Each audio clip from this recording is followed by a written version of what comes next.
noches, gracias por estar en nuestra sintonía, horario prime del canal de noticias de Chile. Aquí en 24 horas iniciamos vía pública y de inmediato les queremos mostrar la pregunta que tenemos publicado desde hace un rato ya en nuestro fanpage en facebook.com/24horas.cl, porque será del tema del que vamos a hablar más adelante a propósito del anuncio que se hizo ayer. ¿Cree que con sus acciones el Papa Francisco ha logrado mejorar la imagen de la Iglesia? Ya está confirmado que viene a nuestro país entre el 15 y el 18 de enero próximos.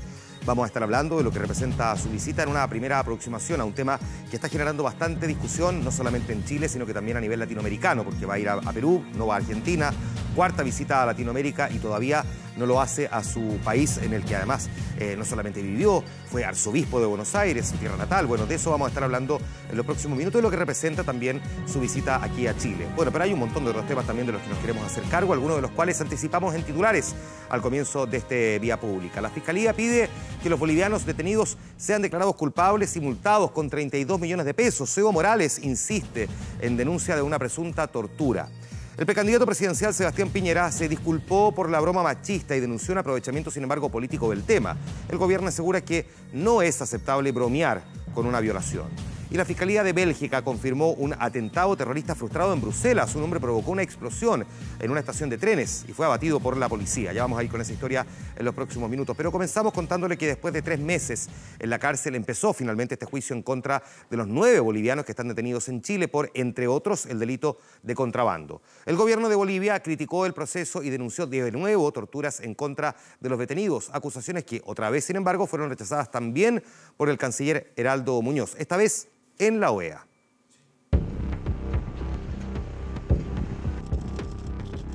Lo único que nosotros estábamos haciendo ahí es la lucha contra el contrabando.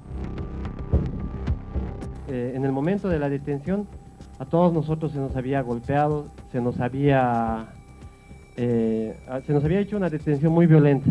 Lo que ha ocurrido desde el 19 de marzo hasta la fecha, a mí me parece indignante e injusto. Llegaron esposados y con cadenas. Son 9 bolivianos que han estado 93 días en la cárcel. Funcionarios de la aduana y militares de Bolivia, hoy sentados en el banquillo de los acusados. Se les imputan los delitos de contrabando, robo con intimidación y porte ilegal de armas. Su defensa asegura que todos son inocentes y fueron detenidos por error mientras desarrollaban un operativo anticontrabando en el sector fronterizo de Panavinto, comuna de Colchane. Solicitamos las siguientes penas. Por el delito de robo con intimidación y violencia, la pena de 3 años y 1 día de presidio menor en su grado máximo. Por el delito de porte de arma de fuego prohibida, la pena de 3 años y 1 día de presidio menor en su grado máximo. Solicitamos una pena de multa. De una vez el valor aduanero de las mercancías corresponde a 32.176.272 pesos. La voluntad de ellos está puesta en el comiso de la mercadería que se estaba contrabandeando y no en la ejecución o en el resultado de actos comisivos. Por ello, señoría, la destemplada y temeraria acusación fiscal y de la aduana debe ser rechazada, absolviendo a los imputados de todos los cargos que se han imputado y de los delitos que se le han acusado. Ambas partes se pusieron de acuerdo para resolver la disputa en un juicio abreviado, pero de abreviado tuvo poco. La jueza pidió aclarar un punto que podría ser clave para la conclusión del juicio. Existe una normativa legal en la República de Bolivia que señale que cuando existe la persecución de un delito como contrabando, no sea necesario tomar detenido a las personas que se supone que lo están cometiendo y únicamente incautar la mercadería. ¿Por qué los ciudadanos bolivianos intentaron escapar con el camión cargado de mercancía hacia su país y no detuvieron a los supuestos contrabandistas? Desde la aduana boliviana explicaron que hay una norma que explicaría esta conducta. Además, aseguraron que los detenidos no sabían que estaban en territorio chileno. ¿Es normal en los operativos anticontrabando que se realizan desde Bolivia que se atraviese la frontera y además por un paso no habilitado? ¿Eso es normal? Ese es un tema que ya lo han dicho las autoridades, era un punto donde no se estableció por ambos gobiernos el hito. Desde la perspectiva de la aduana sí existió un contrabando, la introducción de 2 vehículos por un paso no habilitado que son de importación prohibida en nuestro país. Después de escuchar las explicaciones, la jueza le dio la palabra a los imputados. Me sorprende bastante, sus señorías, de que de ser fiscalizadores del delito de contrabando hayamos pasado a ser sometidos a un proceso penal por el delito de contrabando. El contrabando no solamente afecta a algunas familias. El contrabando en Bolivia afecta a las empresas. Y al ser un país que no tiene salida al mar, la verdad nos perjudica demasiado como a toda la población. Esta controversia generó reacciones al más alto nivel. El presidente de Bolivia, Evo Morales, criticó el proceso y denunció supuestas torturas en contra de los detenidos. La respuesta de Chile llegó en la voz del canciller Heraldo Muñoz en medio de una sesión de la Organización de Estados Americanos. Los tribunales de justicia en Chile son independientes, hay separación de poderes y hay Estado de Derecho. Y el juzgado decretó la formalización de estos 9 ciudadanos. Chile no acepta que se ventile en la Organización de Estados Americanos una situación judicial interna de mi país. Les contamos ahora que el ex escolta presidencial de Eduardo Frei, imputado por el millonario fraude en el denominado Paco Gate, habló con 24 horas. El ex capitán acusa que fue utilizado por 2 de sus superiores acusados de encabezar esta asociación ilícita en Carabineros. Es un fraude que supera los 22.000 millones de pesos. Allí hay decenas de imputados. El ex capitán Sergio Collao es uno de ellos. Me equivoqué, que cometí un error, pero ese error no tiene nada que ver con haberme robado dinero ni ser ladrón. Desde el miércoles pasado, Sergio Collao, ex escolta presidencial de Eduardo Frei, debe permanecer encerrado en esta propiedad. Ese día, el tribunal puso fin a la prisión preventiva que pesaba sobre él. Collao contó a 24 horas su versión de cómo misteriosamente, el 15 de septiembre de 2014, recibió en su cuenta 2 millonarios depósitos. La primera vez era alrededor de 47 millones de pesos, más o menos. En total recibió 165 millones de pesos. Sergio Collao Cáceres tiene 37 años y fue dado de baja hasta el término del sumario administrativo de la institución. Afirma que todos los dineros que recibió en su cuenta los entregó en efectivo al capitán en retiro Francisco Estrada y el coronel también en retiro Héctor Emilio Nail, ambos acusados de ser los líderes de esta asociación ilícita que investiga la Fiscalía. Lo primero que manifestaron fue que fue un error informático, que no era la única persona que le había pasado, que había más, y que había que restituir los fondos porque ellos los reintegraban en dinero en efectivo o a través de cheque. ¿Y tú ahí supusiste que este dinero era restituido por ellos a la institución? Claro, o sea, la respuesta era que ellos eran los encargados de reintegrarlo y a informar al mando que quienes habían hecho devolución de los dineros. Denuncia que derechamente fue engañado. Siento que fui víctima y utilizado por ellos, por el cargo que desempeñaban. Inclusive me pidieron perdón. Según el peritaje contable de su cuenta bancaria, realizó retiros en efectivo en bancos y cajeros automáticos día por día hasta completar los mismos 165 millones que recibió. ¿Nunca más supiste de ese dinero? Nunca más supe ni lo que hicieron con ese dinero. El ex capitán enfrenta cargos por los delitos de lavado de activos, malversación de fondos públicos y asociación ilícita. ¿Y no te pareció extraño que no te entregaran nada? O sea, si tú me lo preguntas ahora, obviamente que es extraño, porque nunca iba a imaginar de qué se trataba. O sea, estaba confiando en 2 oficiales de Carabineros que tenían a cargo las plata de la institución. Se ha contactado con él el expresidente Eduardo Frei. Nunca dejaron sola a mi señora, siempre la han apoyado. Pero yo no he querido involucrarlo a ellos ni tomar contacto con ellos porque se puede malinterpretar. Según la defensa de Collao, que integra el ex fiscal de alta complejidad Oriente, José Antonio Villalobos, la pericia contable confirma que los giros del ex capitán fue considerada por el tribunal para rebajar la prisión preventiva. Las características del fraude propiamente tal no se dan en el caso del señor Collao. No hay ningún atisbo en la investigación que pueda dar cuenta de que él se concertó con estas personas que le transfirieron el dinero. Soy inocente, voy a luchar hasta el último por demostrarlo. La esperanza que tengo yo es volver a Carabineros, o sea, seguir sirviendo al país en Carabineros como lo estaba haciendo hasta marzo de este año. Parlamentarias, ministras de Estado e incluso la propia presidenta de la República salieron a rechazar enérgicamente un chiste que el fin de semana contó el precandidato presidencial Sebastián Piñera en un acto de campaña. La broma fue considerada de mal gusto porque alude a las agresiones sexuales que sufren las mujeres, o así se interpretó, y el propio Piñera pidió disculpas, aunque acusó también aprovechamiento político. Hubo baile, luego cantó rancheras. Jornada distendida para el precandidato Sebastián Piñera el sábado en Linares. Hasta ahí todo bien. ¿Hasta qué? Me acaban de sugerir un juego muy entretenido. Es muy sencillo. Todas las mujeres se tiran al suelo y se hacen las muertas y todos nosotros nos tiramos encima y nos hacemos los vivos. Palabras que allí provocaron risas, reacciones absolutamente distintas a los comentarios 4 días después entre las autoridades, luego de que el video de poco más de 20 segundos se transformara en viral y en uno de los más comentados en las redes sociales. Duros cuestionamientos en Twitter, a los que también se sumó la presidenta de la República, diciendo que una violación es expresión de la mayor violencia contra las mujeres. Bromear con eso es despreciarnos a todas y no es aceptable. No caben los chistes en este ámbito. No caben los chistes que vulneran los derechos de las mujeres, menos de personas que tienen una presencia pública importante. Desde Chile Vamos intentaban frenar las críticas, aunque admitían un error del candidato. Agudizar una broma creo que no tiene sentido. Todos sabemos que hoy día la razón cuál es. El presidente Piñera va número 1 en las encuestas. Hoy día obviamente que comete un error con un mal chiste, pero no da para más que eso, para que ojalá lo deshaga con otro mal chiste.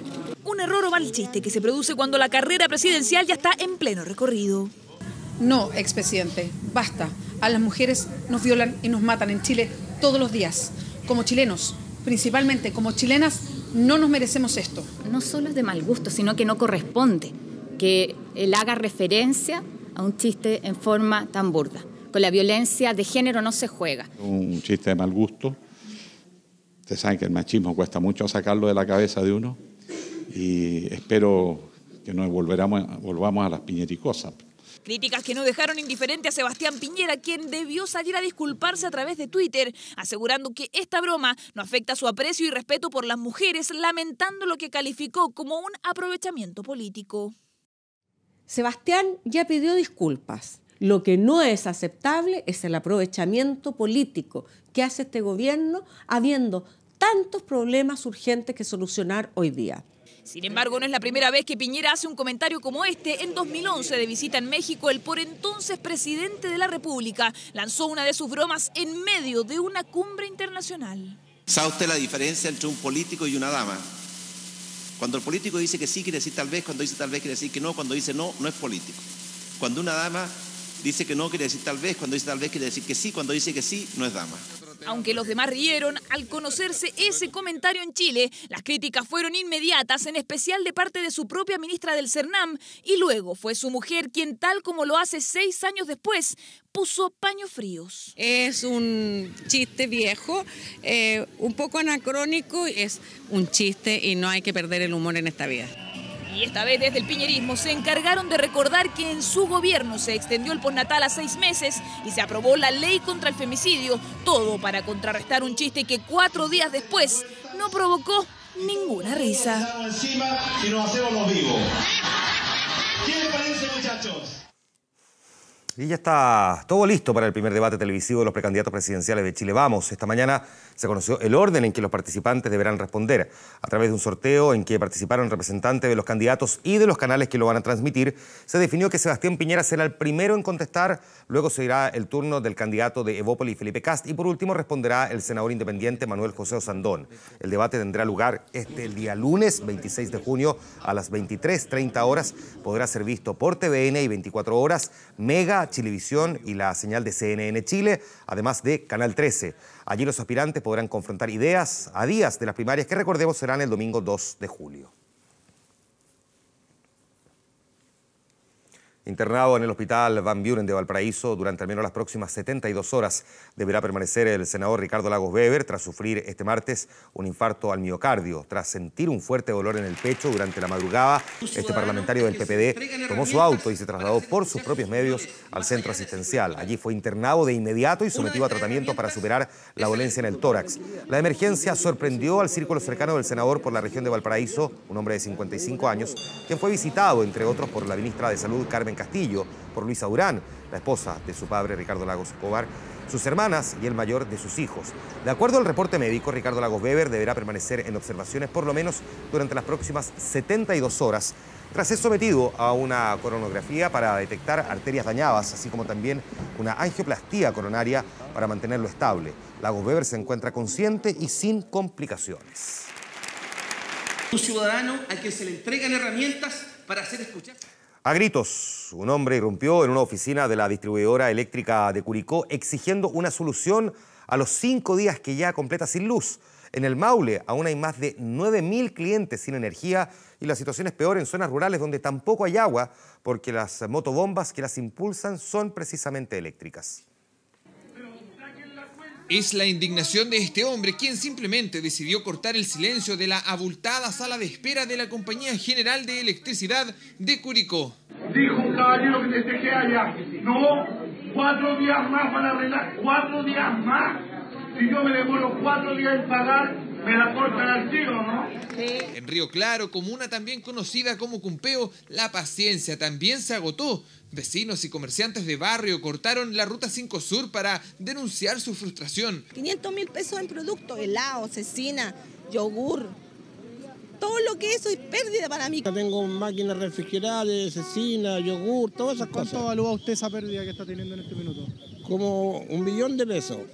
En los campos de Pelarco la situación tampoco es alentadora. Se puede vivir sin luz, dicen, pero no sin agua. Esta no sale porque esta es la llave que tenemos para del motor acá que funciona con la luz.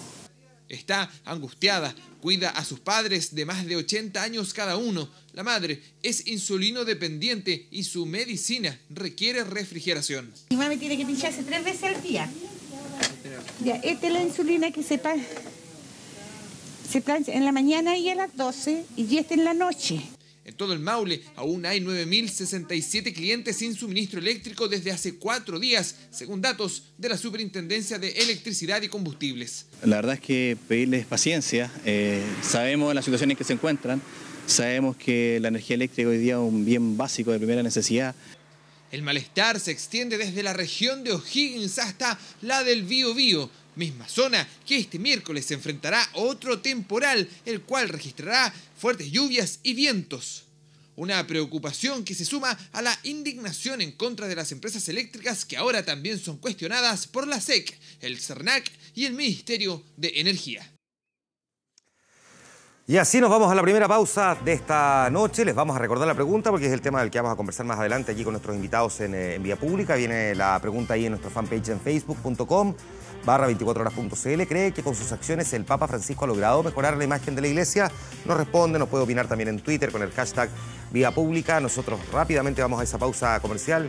A la vuelta tenemos Crónica Internacional también, entre otras cosas, que seguir revisando con ustedes. Ya estamos de vuelta, esperemos.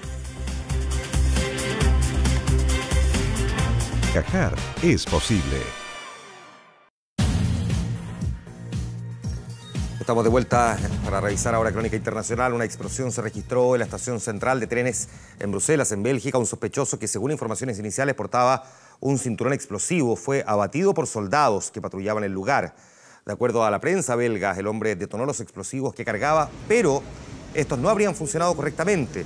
Las autoridades informaron que la situación está bajo control y que no hay más víctimas ni heridos. De todas formas, decenas de carros policiales rodearon la estación mientras se evacuaban a los pasajeros que se encontraban allí. Una estación que está adyacente a un área histórica del centro de Bruselas, altamente turística. Bélgica, recordemos que está en alerta máxima, desde que 32 personas murieran en un ataque que ocurrió en marzo del año pasado.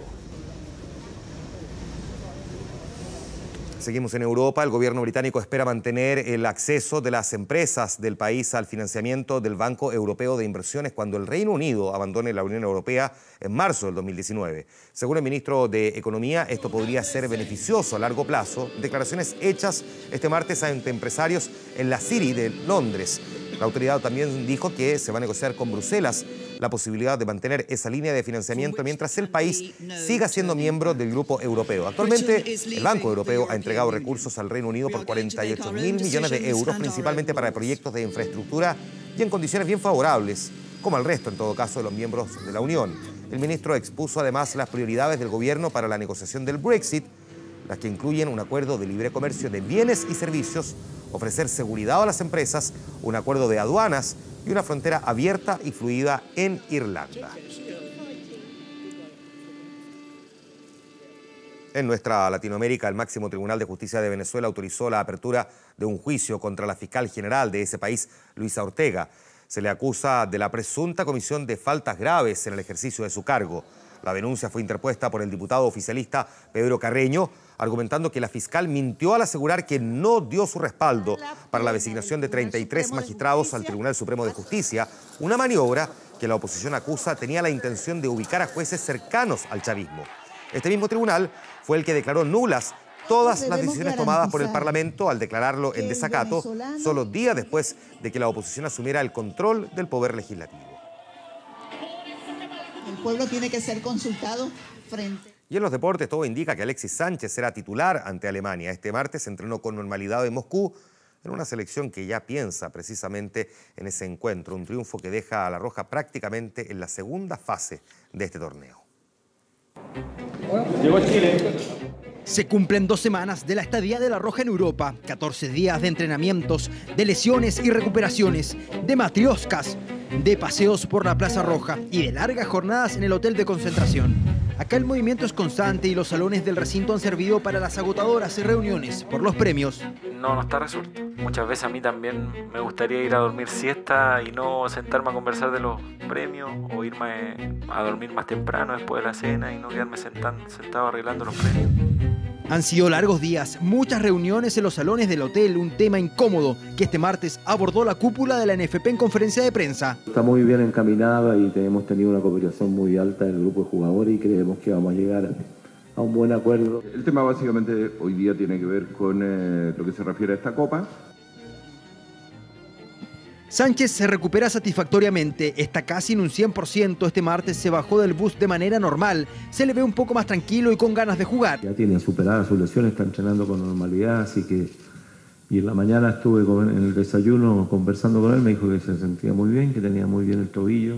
La Roja mueve seguridad, acapara las miradas de los fanáticos del fútbol, porque tiene figuras como... Alexis, que esté Arturo Vidal, que esté Claudio Bravo, que esté Gary Medel. Esas son las atracciones de Chile, pero hay una estrella que acapara todas las luces, claro. Se trata de Cristiano Ronaldo y ahora lo vemos en acción. ¿Qué tal? Una feliz tarde para todos. Cristiano Ronaldo ya pisó aquí la cancha, la gramilla del estadio de Spartak de Moscú. Cristiano Ronaldo es el que acapara la atención, todas las miradas, es el capitán y jugador histórico de los lusos. Se divierte con lujos, se nota que está disfrutando con el balón y con sus compañeros. El astro del Real Madrid sabe que los están observando. Él es la figura y la estrella, y así llega a la Copa. Cristiano está siempre a tope, está siempre motivado, quiere siempre ganar más títulos, hacer más goles, es el mejor marcador de la historia de Portugal. Los portugueses saben que Chile es el rival a vencer en esta Copa junto a Alemania. ¿Cómo ve Portugal a la selección de Chile? Le veo como o principal adversário, principal rival para tentar ganhar la taza de confederaciones. Mientras Cristiano se enfoca y prepara su artillería para ir por esta copa, Vidal, Sánchez y toda la Roja desean lo mismo, pero con una diferencia, que Chile va sin miedo.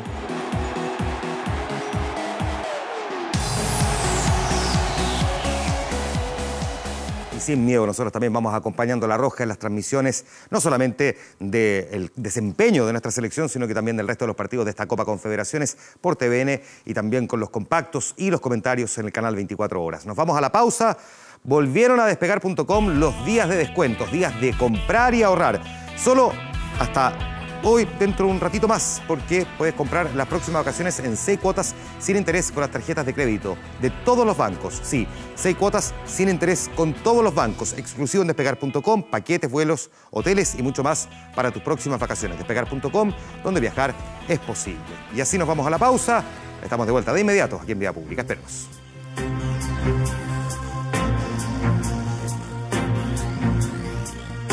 Por TVN. Incluso el que pueda considerarse más distante de la Iglesia Católica no deja indiferente el anuncio que se hizo ayer respecto de la visita que va a efectuar entre el 15 y el 18 de enero del próximo año el Papa Francisco a nuestro país, porque representa después de 31 años en la práctica el retorno de un pontífice, pero además con muchos cambios que han vivido la Iglesia Católica y las sociedades en su relación con ella también. Vamos a conversar de esto con nuestros invitados en los próximos minutos, a quienes les agradezco desde ya que nos acompañen. José Isla, académico del Departamento de Antropología de la Facultad de Ciencias Sociales de la Universidad de Chile, especialista en antropología de la religión. Gracias por estar aquí, bienvenido. Buenas noches. Muchas gracias. Ana María Stuben, directora del programa de Historia de las Ideas Políticas de la Universidad Diego Portales. Ana María, gracias por estar aquí también, bienvenida. Gracias a ti por la invitación. Claudia Leal, académica de Teología de la Universidad Católica. Gracias, Claudia, por estar aquí, bienvenida. Hola, Juan Manuel. Y Gonzalo Olario, historiador e investigador de la Universidad de San Sebastián. Gracias, Gonzalo, también por estar aquí. Bienvenido. Gracias. Buenas noches. Ana María, voy a comenzar contigo. Primero, tratemos de darle un marco general a una decisión como esta, que es relevante. Probablemente porque nadie conoce, y no tendría por qué, ¿no?, los acercamientos de las conversaciones propias entre un gobierno o entre un país y el Vaticano. Esto es más bien iniciativa del Papa, es una invitación, uno podría interpretar que responde exactamente a qué. ¿Y por qué Chile y no otros países latinoamericanos? Mira, yo creo que la verdad que hace bastante tiempo que el gobierno ha estado interesado en que venga el Papa y le han cursado varias invitaciones, varios gobiernos además. Yo creo que el Papa se ha hecho su propio itinerario de viaje con ciertas prioridades y por eso ahora le toca a Chile dentro de su concepción y dentro de su plan para su pontificado. ¿Por qué Chile ahora? Porque yo creo que de verdad han pasado cosas también en Chile que han probablemente motivado que él acelere su visita acá, pero no es de ninguna manera la primera opción del Papa venir a Chile. O sea, recordemos que las opciones de viajes del Papa han sido bien significativas, respondiendo como a problemas que denotan cuáles son sus prioridades. El primero fue a Lampedusa, cuando estaban todos los inmigrantes y todo el problema de los inmigrantes. Y luego fue a Albania, que también es un país conflictivo. Entonces, yo creo que él tiene un programa que responde, por supuesto, a las invitaciones que recibe, pero sobre todo responde a un plan que él tiene de cómo globalizar y universalizar la Iglesia. Ahora, desde esa perspectiva, ¿cómo debería uno entender entonces que el Papa en algún momento, luego de cumplir con esas, digamos, urgencias más relevantes que tenía, si se quiere, en este listado, en esta carpeta, decide finalmente venir a Chile? ¿Pensando en qué es que le parece interesante? Yo sé que es muy difícil ponerse en el lugar del Papa, pero al menos de la Iglesia Católica y de su mayor jerarquía, el venir a nuestro país. Mira, bueno, eso la verdad es bien misterioso para los que no somos parte de la jerarquía de la Iglesia o las negociaciones, como decía Ana María. Pero yo tengo la impresión de que este Papa es un Papa muy dado al tema de los gestos, digamos, al tema de la simbología, como lo conversábamos un poco antes. Su estilo argentino es muy marcado, digamos, que está volcado a estos gestos. Entonces, efectivamente, hay un conjunto de cosas que han pasado en Chile, leyes que se están discutiendo, problemas propios de Chile que él intenta influir, digamos. Y además, justo en un periodo en el que, en enero, en el que ya va a haber un presidente electo, la elección ya se dio, no hay campaña de por medio, pero aún está la presidenta Bachelet, además. O sea, él viene con la presidenta Bachelet como presidenta, digamos, ¿eh? Y yo tengo la impresión que también ahí hay un gesto. Y, por supuesto, en un plano más macro se intenta generar una agenda e influir para todo el contexto latinoamericano a partir de este país como un tanto piloto que es Chile. Ahora, por supuesto, la pregunta ahí es ¿por qué no Argentina? Eso me parece a mí una... Vamos a ir a eso en un momento más, digamos, porque... La situación es súper llamativa. Cuarta vez en Latinoamérica y aún así no está presente... Ha hecho toda la circunferencia argentina, pero no Argentina. Claro. Ahora, mirémoslo al revés ahora. Pensemos, ¿qué representa para el Chile del 2018, de comienzo del 2018, la visita del Papa? Bueno, yo creo que las visitas del Papa tienden, es decir, son visitas pastorales, más que políticas y nacionales. Yo creo que el Papa viene fundamentalmente a visitar a una grey católica y a abrir precisamente y a anunciar el Evangelio de Cristo. Esa perspectiva yo creo que tiene que entroncarse precisamente con su magisterio y con los fundamentos de su magisterio. Yo creo que cada papa tiene, por así decirlo, algunos mensajes claves. Las encíclicas, las cartas apostólicas tienden a ser los mensajes que el Papa quiere transmitir a esa feligresía. Y el Papa Francisco también, más allá de gestos, creo que también ha señalado un magisterio claro, renovador y al mismo tiempo tradicional. Es decir, es en ese sentido innovador y al mismo tiempo tradicional. A ver, explícame un poquitito eso, porque muchas veces suenan, digamos, antagónicos, pero a veces son complementarios. En este caso, ese complemento se notaría de qué manera. Por ejemplo, tienes la Laudato Si, la encíclica que es particularmente vinculada al tema de ecología. Así es. Y nos muestra a una iglesia católica, yo diría, a la vanguardia, es decir, a la vanguardia en estos temas, y no ahora, sino que de alguna manera también recogiendo una tradición que viene desde San Francisco de Asís, por decirte a alguien. Es decir, Laudato Si quiere decir alabado sea nuestro Señor, y es precisamente el cántico con que empieza San Francisco de Asís, una de las oraciones y de las páginas probablemente más bonitas de su propio magisterio. Yo diría que es colocar en este caso a la Iglesia también en un mensaje muy del siglo XXI. Ahora, viene el Papa a un país como el nuestro, donde la Iglesia no pasa por sus momentos más altos de mayor brillo, por decirlo de alguna manera. Ha tenido sus propios conflictos internos, confrontaciones entre declaraciones incluso de representantes, sacerdotes, en fin, pero al mismo tiempo con un rol dentro de la sociedad que dista mucho del que habíamos visto en décadas anteriores. ¿Cuánto de la visita del Papa puede ayudar a recomponer a esa Iglesia local? ¿Cuánto le sirve a la Iglesia al mismo tiempo la visita del Papa? ¿Cuánto, digamos, de lado y lado es conveniente esta visita desde esa perspectiva también? Pensando en que, claro, esa iglesia representa al mismo tiempo a la feligresía, que muchas veces se siente un poco perdida, o como se ha dicho antes, donde no se nos sabe necesariamente el nombre de todos sus cardenales, como sí ocurría antes. Sí, la pregunta es súper pertinente, Juan Manuel, porque efectivamente el objetivo fundamental de un viaje apostólico, como bien decía Gonzalo, no es precisamente político, sino que es confirmar a los cristianos en su fe.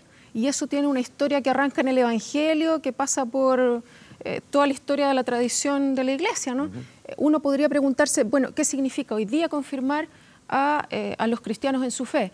Yo creo que pasa por dos cosas. Mira, te digo, muy en el estilo de Francisco, ser el garante de un diálogo. Yo no estoy tan de acuerdo aquí con José en que la intención sea influir en un sentido político. No digo que lo político no sea relevante en la agenda, pero más bien a mí me parece que el estilo de Francisco es constituirse en un garante. La metodología de él ha sido, por favor, no tengan temor al desacuerdo, opinen francamente. No quiero un acuerdo falso, no quiero una paz artificial, yo quiero que la gente opine. Entonces, hay diálogos que poner sobre la mesa y Chile tiene bastantes argumentos sobre los cuales dialogar. Sí. ¿Como por ejemplo? Bueno, como por ejemplo las minorías sexuales, por ejemplo los indígenas, por ejemplo los inmigrantes, por ejemplo las demandas de justicia de una sociedad que en muchos sentidos se siente indignada y necesita consuelo, refuerzo, necesita una razón que acompañe un diálogo muy necesario, muy necesario. José, definamos entonces esta lógica del concepto de política cuando hablamos al mismo tiempo del Papa, ¿no? No es incompatible esta idea de un Papa con un acento más pastoral, con una suerte de labor política, yo creo. O sea, yo sí mantengo ahí un pequeño disenso. Yo creo que el Papa es profundamente político y ningún Papa no lo es, digamos, y si no lo fuera no sería un buen Papa, digamos, Pero efectivamente tiene un carisma especial que está más volcado a lo pastoral, así como el Papa Ratzinger tenía un carisma más académico, más intelectual, y el Papa Juan Pablo otro distinto, digamos. Pero yo tengo la impresión de que él se ve a sí mismo como un actor y a partir de ahí intenta influir, digamos. En ese sentido, me imagino yo que, y como dice mi colega acá, la elección de Iquique y de Temuco va directamente dirigida al tema de los migrantes, que es uno de los grandes temas y de los nuevos temas de este país, y al tema indígena, que es el tema original de este país, con el cual se fundó este país, y que sigue siendo uno de los grandes temas en discusión, digo. Ya, solamente para agregarle aquí, Ana María, dos elementos. Iquique es inmigrante, pero Iquique también es fervor religioso, con la fiesta de la Virgen del Carmen de la Tirana, no solamente, sino que San Lorenzo de Tarapacá, otra gran fiesta, digamos, que es muy relevante ahí. Y al mismo tiempo, Iquique hace tiempo que viene trabajando en convertirse en el núcleo, digamos, representativo del subcontinente, que no solamente sea la puerta de los bolivianos y de los peruanos, sino que también del norte de Argentina, de Brasil, incluso de Paraguay. Es decir, que Iquique sea, digamos, un cierto epicentro, y por lo tanto al Papa también, desde esa perspectiva, no solamente un gesto hacia el norte de Chile, sino que también se puede interpretar hacia esos otros países, digamos, que quisieran verlo. En el caso de Temuco, al mismo tiempo el Papa no solamente lo aborda desde el punto de vista de los indígenas, sino que va a llegar a la región que tiene los mayores grados de pobreza del país. O sea, uno podría interpretarlo también es como el Papa va al lugar más pobre del país al mismo tiempo. O sea, tiene múltiples miradas, ¿no? No solamente son, digamos, una sobre un punto y sobre otro, sino que al mismo tiempo elige, pareciera que con pinza esos lugares. Mira, yo creo que esos elementos mismos que tú estás mostrando son problemas políticos muy graves. O sea, yo creo que nosotros no tenemos que oponer, estoy de acuerdo contigo en el sentido que no podemos oponer lo pastoral a lo político. Son dos dimensiones distintas de la intervención del Papa. Pero yo creo que todo ello es político, en definitiva, porque él, claro, la iglesia deambula, camina por la historia. Y en la historia, digamos, hay un contexto que es un contexto político, un contexto económico, un contexto de conflictos. Y el Papa no puede eludir los conflictos. Y viene a una iglesia chilena que yo creo que ha sido muy conflictuada en el último tiempo. Ha tenido, digamos, problemas de cambios culturales, ha tenido problemas mismos de los abusos de los sacerdotes, está debatiendo temas doctrinarios importantes, temas que afectan, digamos, la doctrina de la Iglesia, que son importantes, que no son menores, y que a los católicos los tensionan. El Papa sabe que este es un país que en 20 años ha perdido el 20% de los católicos. O sea, él sabe que aquí hay un problema de distanciamiento del catolicismo que no es menor, y yo creo que él viene a hablarle a una Grey, como decía Gonzalo, una Grey que está bastante dividida, que está bastante conflictuada, que está exigiendo, digamos, que ciertos temas sean tomados por parte de la autoridad eclesiástica, como es, lo decía Claudia, el tema de la homosexualidad, hasta el tema de las mujeres. O sea, la semana pasada hubo una asamblea importante de mujeres pidiendo reformas dentro de la Iglesia. Está el tema del diaconado femenino, está el tema de la posibilidad de que se acepten sacerdotes casados. Es decir, son problemas que afectan a la Iglesia Universal, pero que aquí en Chile tienen muy tensionada también al catolicismo y lo tienen bastante dividido. Entonces yo creo que el Papa viene en parte a dirigirse a estos católicos que estamos tratando de dilucidar y de entender los signos de los tiempos en un momento no muy simple. Es interesante este punto, si quieres agregar algo. Sí, mi punto, como para precisarlo mejor, ¿no?, es que el estilo, la metodología, la dinámica, no es que Francisco nos señale lo que tenemos que hacer, sino que es instalar marcos para la discusión. Te pongo un solo ejemplo, ¿no?, de un tema que no toca ni en particular ni a Iquique ni a Temuco. ¿Tú te acuerdas de esta entrevista archiconocida en un avión donde él dice respecto de la homosexualidad, él dice esta frase, la lanza: ¿quién soy yo para juzgar? Claro. Claro, mucha gente dice, bueno, aquí no ha cambiado nada. Y en rigor es verdad, doctrinalmente no ha cambiado nada, pero lo que él hace es instalar un marco ético en la discusión. O sea, aquí estamos hablando de personas, La homosexualidad no es un concepto, son historias de personas a las que no tenemos derecho a juzgar. Ese es un piso moral muy, muy relevante. Solamente para incorporar a Gonzalo, es que aquí se han planteado algunos temas que creo que son interesantes, que me gustaría empezar a incorporar también en esta conversación. La ciudadanía, como bien tú recuerdas, en todo este tiempo ha disminuido su respaldo o su definición a sí misma del catolicismo. Solamente si uno lo mira en los últimos 8 años ha bajado 11 puntos según las propias cifras que maneja el Instituto Nacional de Estadística, o sea, pasa del 70 al 59% entre el 2006 y el 2014, o sea, es una disminución relevante. ¿Cuánto, además de el momento en el que el Papa no solamente viene a Chile, sino que en el lugar donde esté se encuentra con una ciudadanía que está cuestionando los liderazgos no solamente de la Iglesia, sino que de sus autoridades políticas, de líderes empresariales, sindicales, deportivos, medios de comunicación, donde hay un proceso de recambio y de cuestionamiento y donde además pareciera que los temas se multiplicaron para un pontífice, ya no son 5, 6 o no sé, 10 áreas. Pareciera que hoy día, o a lo mejor eran siempre muchas y no nos habíamos enterado. ¿Cómo lo hace ese Papa? Que tiene menos respaldo de la ciudadanía, pareciera en términos generales, una mayor multiplicidad de temas de discusión y donde la ciudadanía se siente con mayor capacidad de cuestionarlos. Pues yo creo que ahí hay varios temas. Yo creo que son en general de problemas no solo de Chile, sino particularmente mundiales, pero que por otro lado en Chile no hay duda, es decir, ha habido una crisis dentro de la Iglesia fuerte, fundamentalmente por problemas de la propia... ¿Jerarquía? Más que de la jerarquía, del propio clero, que ha generado también una confusión fuerte.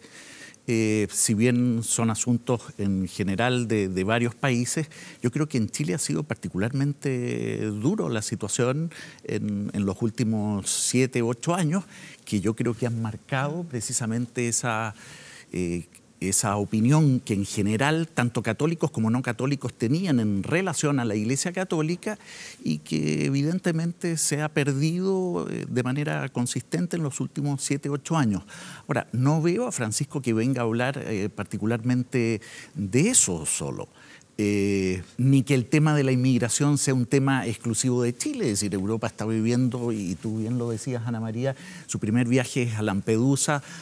No, el tema de la inmigración es para este pontífice un tema que ha sido central, gravitante, está presente en su homilía, lo menciona recurrentemente, digamos, ¿no? Él dice, de hecho, los inmigrantes no son un peligro, están más bien en peligro. Su padre era un migrante. Claro, de hecho, su padre, por lo tanto, para él no es el tema, no le es ajeno. Y una evangelización de las periferias, que eso es bien interesante en su magisterio, porque por un lado es tradicional, pero por otro lado incorpora, digamos, a sectores que parecieran excluidos de la sociedad, toxicómanos, minorías de todo tipo, inmigrantes, y llama precisamente a una actitud de querigma, es decir, de que todo católico tiene que tener una vocación de evangelización, no simplemente el clero. Y por lo tanto también hace una referencia a que esta iglesia no es exclusivamente tampoco el sacerdote. Te dejé con la palabra ahí, José, también, que me la habías pedido recién. Vaya interrumpiéndose usted así. Siéntanse con toda la libertad. El carisma que dice Gonzalo me parece súper interesante, o sea, porque efectivamente este es un papa bien particular y por supuesto va a surgir la comparación con la venida del Papa Juan Pablo hace 30 años, que era otro carisma súper particular, profético, probablemente más mediática que la propia ciudadanía. Es probablemente posible, sí, ambas cosas. Yo en eso hay un llamado también a los medios de son tiempos distintos, son papas distintos, sí, claro, son moods distintos, o sea, y es una iglesia también en muchos aspectos, al menos en forma diferente, ¿no? Ahora también una cosa que es muy política, pero que me parece interesante de hacer notar. En tiempos de crítica de las élites y en tiempos de crítica a la oligarquía y de todo lo que huele a lo que está arriba, el Papa encaja mucho con ese discurso, digamos. Como tú dices, es un personaje muy orientado hacia los márgenes, hacia las periferias. Tiene un discurso muy en ese sentido. Yo insisto en que una impronta muy argentina en la forma de construir ese discurso. Y por ende, claro, la gente se va a preguntar, creo yo, cuál es el lugar desde el cual habla en este contexto especial, en base a lo que tú dices, en base a una iglesia que ha cambiado su lugar en la sociedad chilena. Claro. Los datos no me parecen tan fidedignos, porque el 70%... No, si yo con las encuestas del censo... El 70% es el censo del año 2002. Claro. Y desde ese momento no tenemos un nuevo censo, así que no tenemos datos comparativos. Siempre con harto beneficio de inventario, confiemos en el Señor, que son cifras reales. ¿Sabes lo que decir algo? Sí, Claudia, Ana María. de este tema, esta pregunta que tú hacías, autoridad, carisma, ¿no? Hay diversos teólogos que nos muestran cómo con Juan XXIII comenzamos a desacralizar la figura papal, comenzamos a despedirnos lentamente de aquel papa príncipe que habíamos conocido, ¿no? Bueno, con Francisco estamos dando vuelta a la página, ¿no? Es un tipo que nos está haciendo sentir vértigo a veces, ¿no? Por la manera en que él desacraliza la figura de autoridad. Eso a muchas personas les molesta, pero a mí me parece que en eso, como decía José, es muy argentino. Bueno, claro, es entre jesuita y argentino. Claro. En la suma, digamos. Ana María. Mira, lo que es interesante también, yo creo, es mirar qué es lo que va a producir él como expectativa en la iglesia chilena y en los católicos chilenos. O sea, no solamente la expectativa de lo que diga o haga en Chile, digamos, sino que las aguas que va a mover durante todo el periodo de la preparación de su venida. Porque hay muchos temas que están pendientes. O sea, el Papa inició el sínodo de la familia, por ejemplo, el tema de la comunión de los divorciados, un montón de temas sobre los cuales la iglesia, la jerarquía eclesiástica chilena no se ha pronunciado. O sea, por ejemplo, el tema de la comunión de los divorciados, el Papa lo dejó en manos de las iglesias locales. Así es. Sí, y probablemente una preguntita que no me extrañaría que le hiciera, digamos, a la jerarquía chilena es ¿qué opina eso? ¿Qué es lo que va a hacer con eso? Es decir, como dices tú, él ha dado muchos signos de cambios que por supuesto no los puede realizar él en su pontificado porque no tendrá el tiempo probablemente de hacerlo. Pero ha dejado sentadas estas preguntas y son preguntas que en el contexto del diálogo eclesiástico chileno y entre los católicos chilenos se exige una respuesta. Entonces yo creo que esas aguas se van a mover y probablemente van a exigir que el debate se instaure también aquí en Chile sobre esos temas que están pendientes. ¿Cuánto le costó a este Papa calzarse, digamos, el cargo propiamente tal, después de los desacomodos propios que vivió Benedicto XVI, que termina, digamos, dejando el pontificado precisamente por, no quiero sonar injusto, digamos, pero porque el desafío se le hizo cuesta arriba en algún momento, donde él mismo reconoce de alguna manera que esto... Sí, no lo sabemos muy bien, claro, cuáles son las razones. Lo de calzarse el cargo, a ver, hay un gesto particular de Francisco que señala, yo diría, también su personalidad y su manera de enfrentar las situaciones. No le gustaron los zapatos rojos. No, claramente. Y evidentemente no le gustó tampoco el palacio arzobispal, es decir, papal, quiero decir, y se queda en la residencia de Santa Marta. Son gestos bien notables que nos muestran también a una iglesia más cercana y como digo, más hacia una apertura de distintos sectores sociales.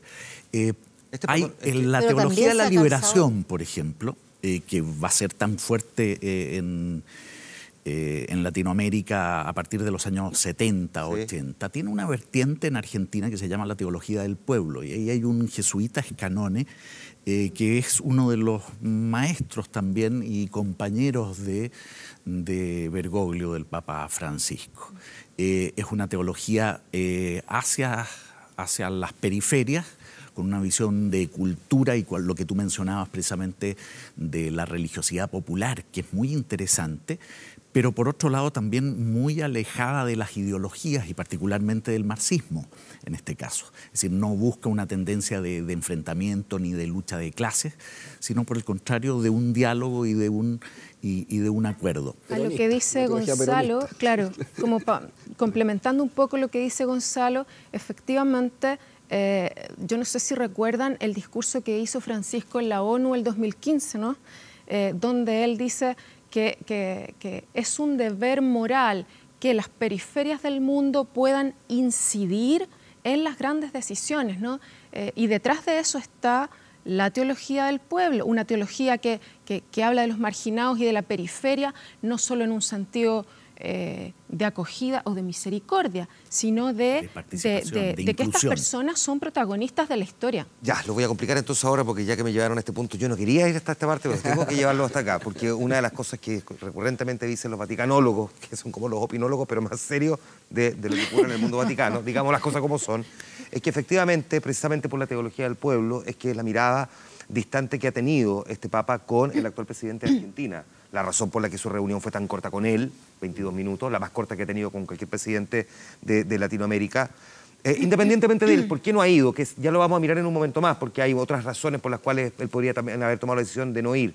Prioridades, tiene una elección legislativa, sabe que una visita podría de alguna manera ser interpretada políticamente en uno u otro sentido, pero ¿cómo eso ha sido su relación con las autoridades? Porque digamos que con Néstor Kirchner particularmente, cuando él estaba a cargo de la iglesia en Buenos Aires, no... Era muy malo también. No, claro, no cabalgaban por la playa juntos, sí. Todo lo contrario. Mira, la verdad no soy un experto en Argentina, pero efectivamente hay un tema ahí que el silencio grita una suerte de problema. Yo me pongo en algo que decía Gonzalo.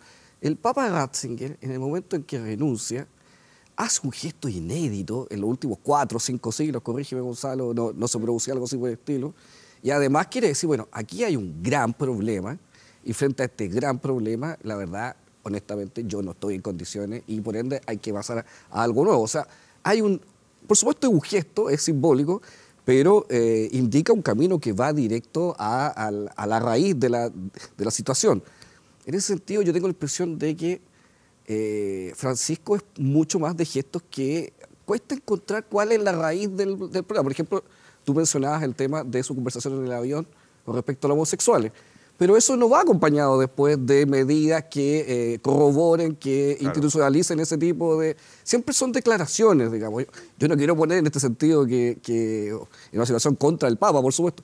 Yo tengo la impresión que en Argentina pasa algo por el estilo. O sea, él intenta generar un punto, marcar una suerte de oposición o postura popular de la Iglesia respecto al gobierno de derecha, digamos, pero eso tampoco lleva a que conforme una alternativa por el estilo. Lo que sí me llama mucho la atención, por ejemplo, es este tipo de gestos que le hace a Milagro Sala, por ejemplo, que es una dirigente indígena del norte de Argentina, muy, muy cerca de los Kirchner, muy metida en cuestiones muy, muy extrañas también con respecto a temas de corrupción y todo eso, y él le envía un conjunto de rosarios porque está presa, entonces genera ahí como unos signos que son especiales, digamos. ¿Cómo debería uno entender la relación que tiene este Papa con Argentina? ¿Esa Argentina que no ha visitado?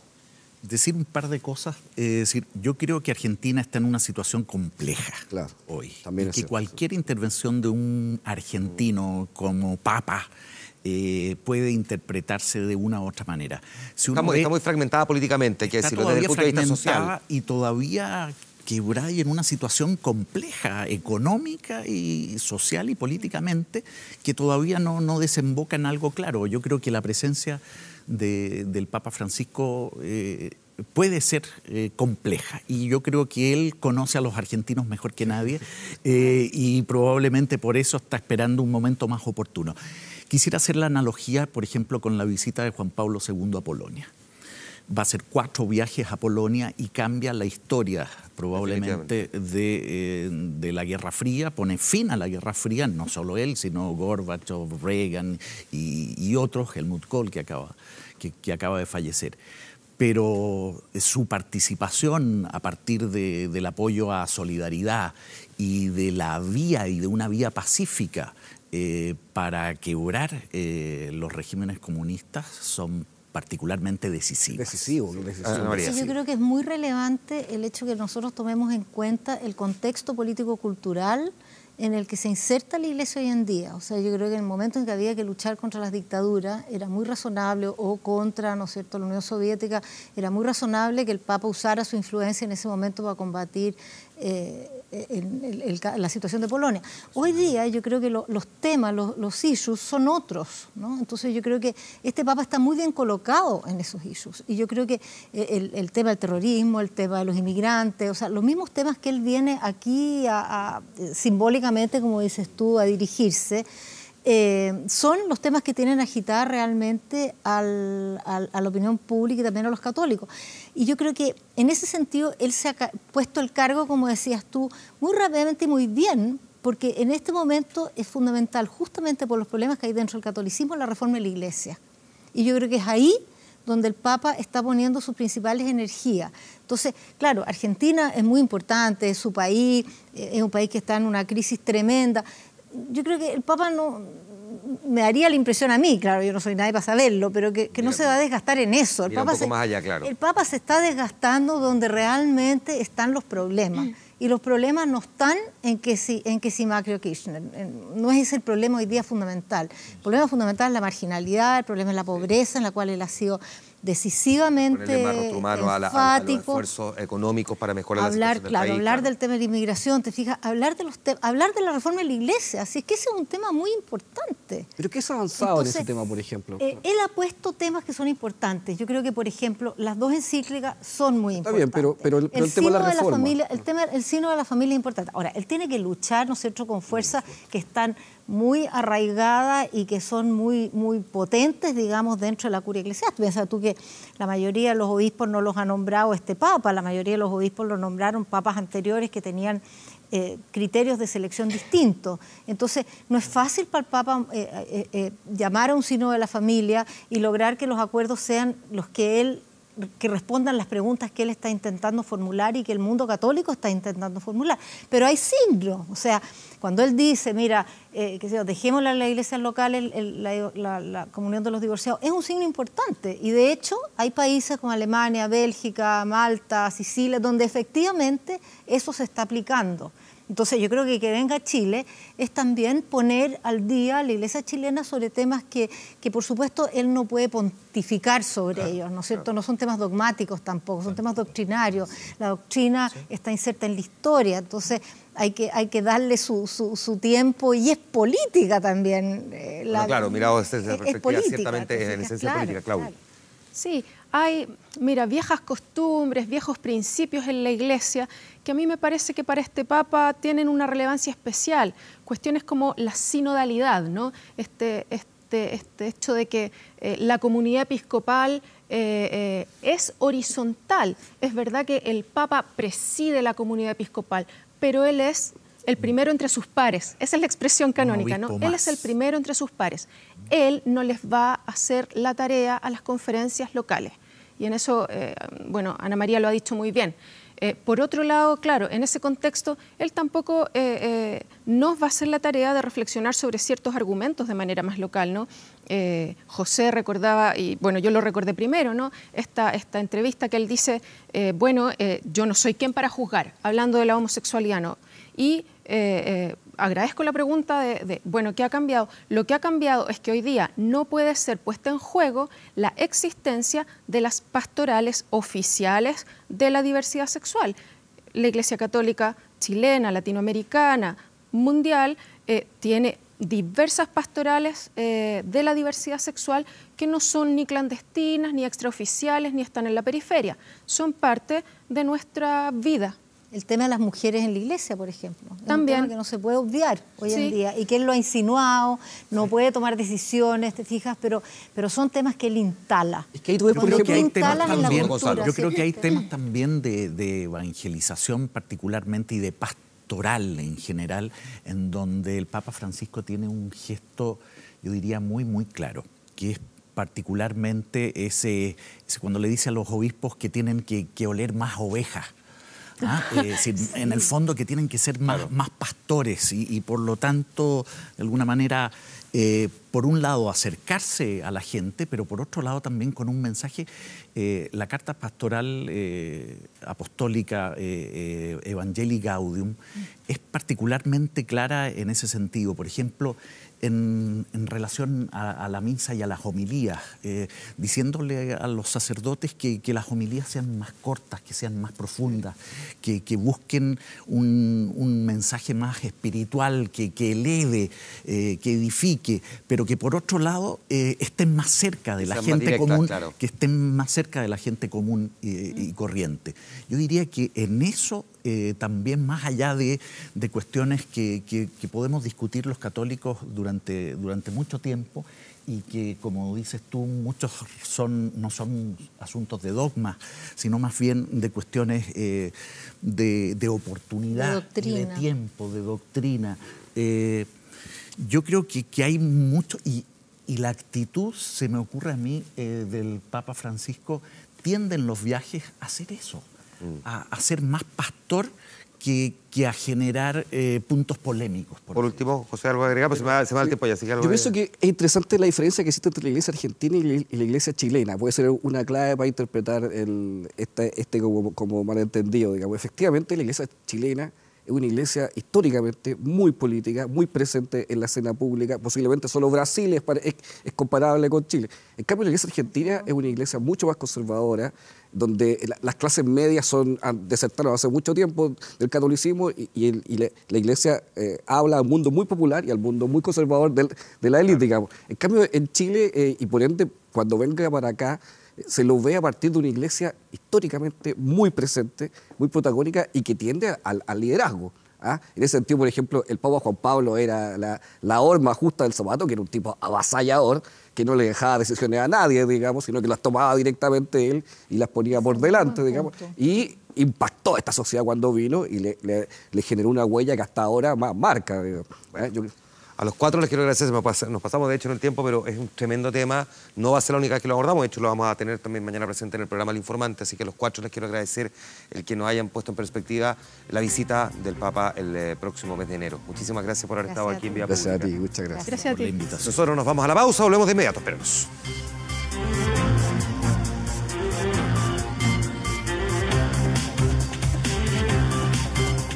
Puedes. Vamos, pasado en el tiempo, así que rápidamente vamos a ver la respuesta a la pregunta que hicimos en nuestro fanpage en facebook.com/24horas.cl. Queremos saber si usted cree que con sus acciones el Papa Francisco ha logrado mejorar la imagen de la Iglesia.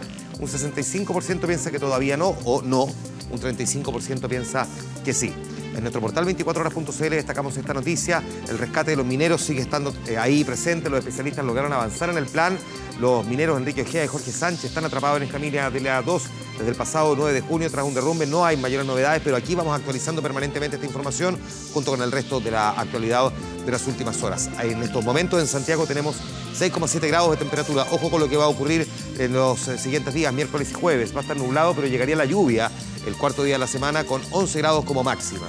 Ya pasados en el tiempo, lamentablemente no vamos a poder hablar mucho de esta figura, no esta figura que es un pingüino, sino que quien estamos escuchando, que es Jean-Michel Jarre, que se va a presentar el 14 de noviembre en el Movistar Arena. Tremenda figura, un tremendo artista de la música electrónica fundamentalmente, a pesar de que por supuesto tiene montones de otros componentes que superan largamente el concepto de electrónica. Tiene récords a su haber, figura que se presentó en París y en Moscú con 2 millones de personas de público, el primer artista occidental en hacer en los 80 un concierto en China. Bueno, y con grandes álbumes, Equinoccio y Oxígeno. Bueno, la cuarta parte de Oxygen es lo que estamos escuchando precisamente de Jean-Michel Jarre, esta figura que ha confirmado entonces concierto en nuestro país. Con ella nos despedimos, nos juntamos mañana en El Informante a esta hora. Que estén bien, buenas noches.